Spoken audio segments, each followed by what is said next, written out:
Are government shutdowns a symptom or a solution? Every year it feels like deja vu. The media runs countdown clocks, Congress argues late into the night, and suddenly we're facing another government shutdown crisis. But the real question is, are these shutdowns accidental or are they actually planned?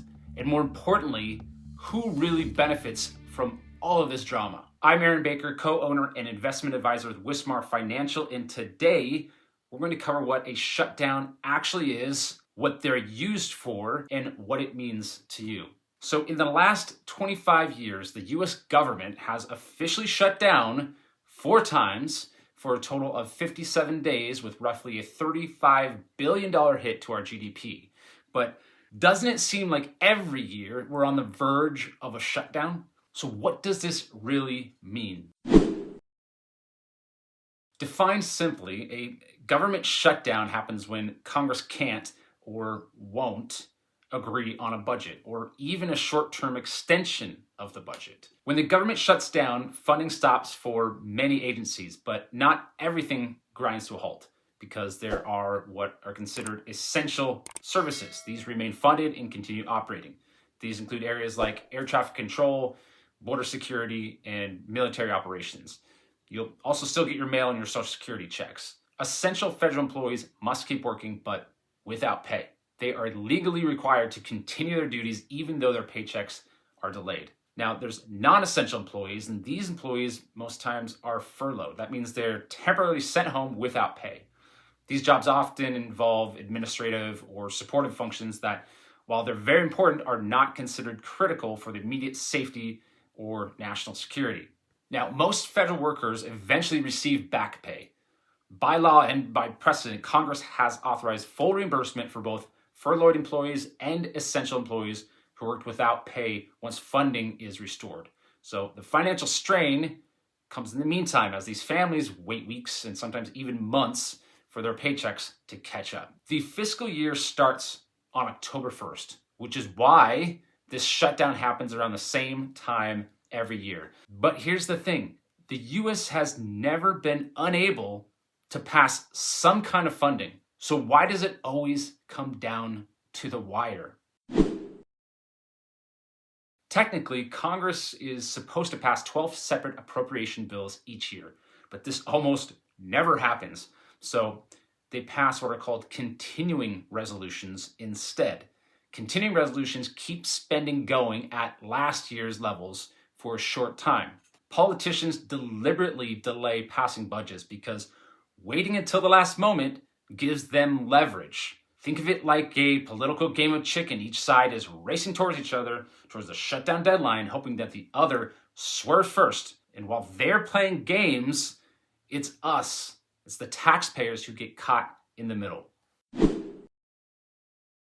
Shutdown threats are rarely about money. They're about power and visibility. Often the budget fights are over a tiny fraction of the total spending. Politicians use the shutdown to rally their supporters, score points in the media, and position themselves for future elections. So it is important to understand when you see headlines about an impending government shutdown, it's not just dysfunction, it's strategy.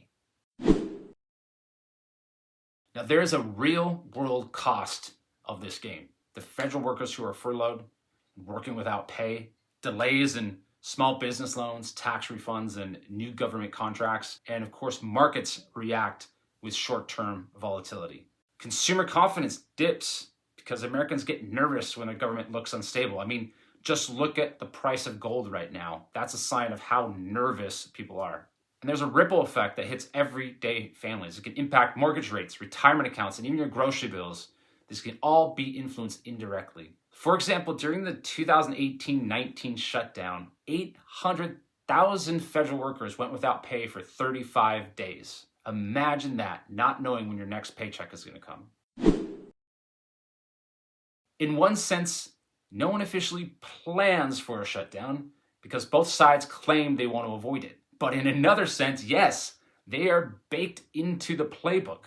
Politicians know they can use the threat of a shutdown to force negotiations. The pattern repeats so often, It's hard to believe it's accidental or unforeseen. The sad truth is shutdowns have become normalized. They're less about solving budget problems and more about creating political theater.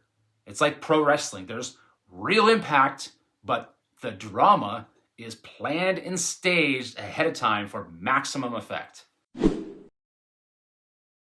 The US government won't go broke because of a shutdown. Essential services and debt payments continue, but these crises remind us of two important financial lessons. Uncertainty is constant. Just like markets, politics brings volatility that you can't control. So preparation is key. Families and businesses that have emergency savings, solid control over their budget, and long-term investment strategies are less vulnerable to these political games. So, are government shutdowns planned? In many ways, yes. Yes, they are.